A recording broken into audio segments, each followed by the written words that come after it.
Jeffrey Dahmer, el caníbal de Milwaukee, el carnicero o simplemente el monstruo.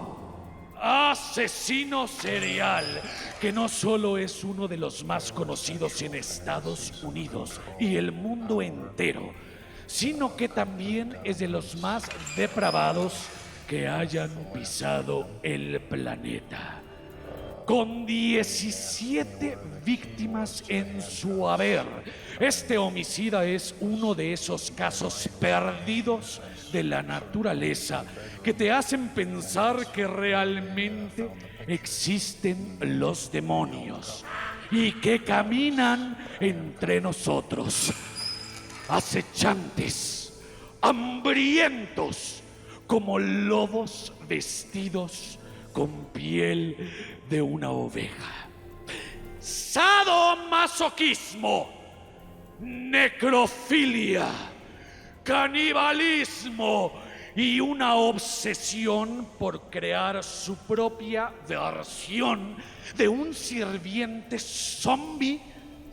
Esta abominación, a la que apenas y se le puede llamar ser humano, hizo de todo. Manchado el cabrón. Pero vamos al inicio y a la formación del monstruo.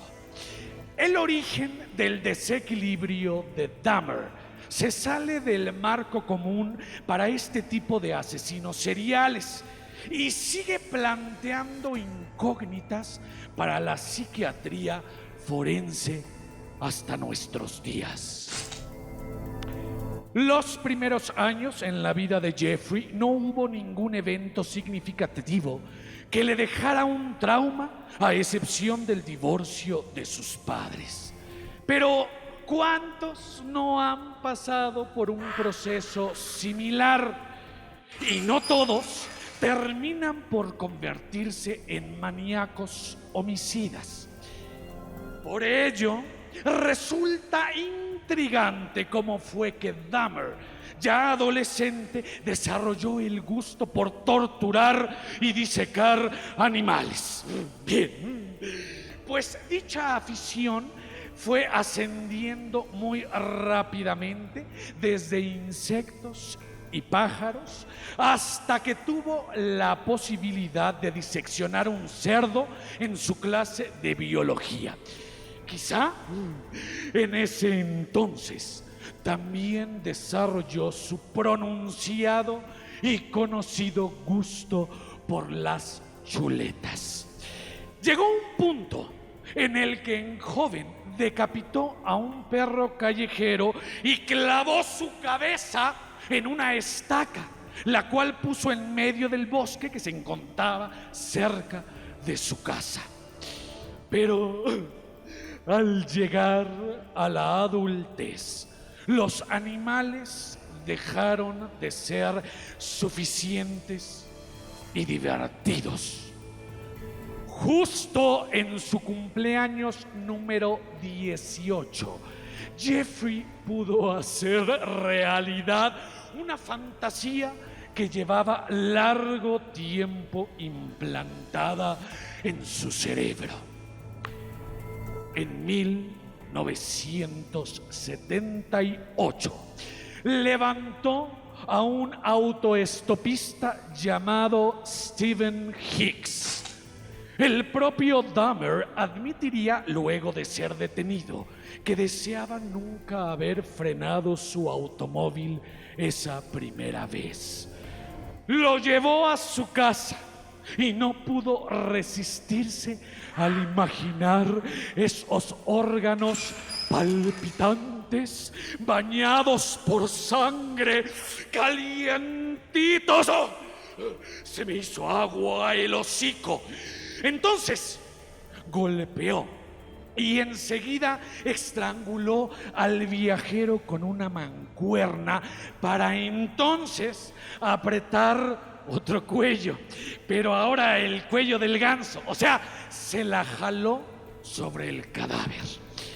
Al día siguiente abrió a Stephen Hicks en canal para repetir su acto autoamatorio, esta vez sobre las vísceras del joven. Y pasarían 9 años. 9 años en los que Dahmer lucharía contra el impulso de volver a matar y contra sus gustos eróticos tan peculiares. Pero perdería la batalla en el año 1987, cuando un joven le ofreció sus servicios sexuales en una biblioteca. A él no le hizo nada, lo rechazó amablemente, pero el suceso despertaría de nuevo la obsesión de Dahmer. Sus 16 víctimas después del joven Hicks fueron todos hombres y adolescentes, la mayoría de ellos afroamericanos, aunque el asesino negó motivos raciales en su selección de víctimas.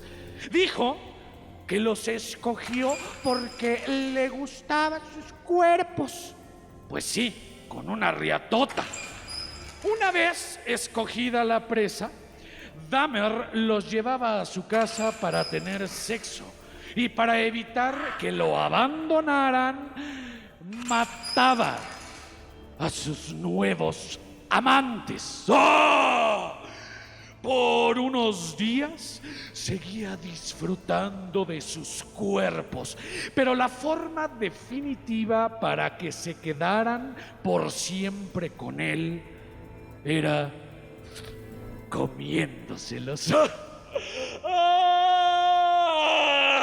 En cierta ocasión, una de sus presas logró salir de esa casa de los horrores, pero Dahmer le había perforado el cráneo e inyectado ácido en el cerebro en un intento de convertirlo en un sirviente que hiciera todo lo que le pidiera, por lo que aquel hombre estaba completamente desorientado. Entonces, bueno, pues la policía increíblemente le creyó a Jeffrey que el tipo era su amante y que estaba borracho, por lo que le permitieron regresarlo a su casa para poder matarlo y violarlo, sí, en ese orden. Pero la buena suerte de Jeffrey Dahmer no podía ser eterna. Así que finalmente fue capturado el 22 de julio de 1991 en su natal Milwaukee, cuando una de sus víctimas logró escapar de su apartamento y pedir auxilio a la policía. Entonces, los agentes ingresaron a su domicilio para descubrir que el sospechoso guardaba cráneos humanos blanqueados, exhibidos como decoración, así como partes de cuerpos en el refrigerador, manchadas de sangre todas las paredes, y una infinidad de fotografías de cada uno de sus asesinatos. Algo así como mi casa, pero no, espérate, güey, nada extraordinario, espérate, güey. Sus vecinos entonces declararon que Dahmer llegó a darles unos sándwiches que olían horrendo y que sabían muy raro. Ni aguantan nada, güey. Jeffrey Lionel Dahmer fue condenado a 15 cadenas consecutivas. Sin embargo, no cumpliría ni con 4 años de su sentencia. Un preso lo golpeó hasta la muerte con una pesa, como la que había usado el propio Dahmer con su primera víctima. ¡Ay, ay, ay! Adoro la justicia poética. Expediente criminal. Criminal.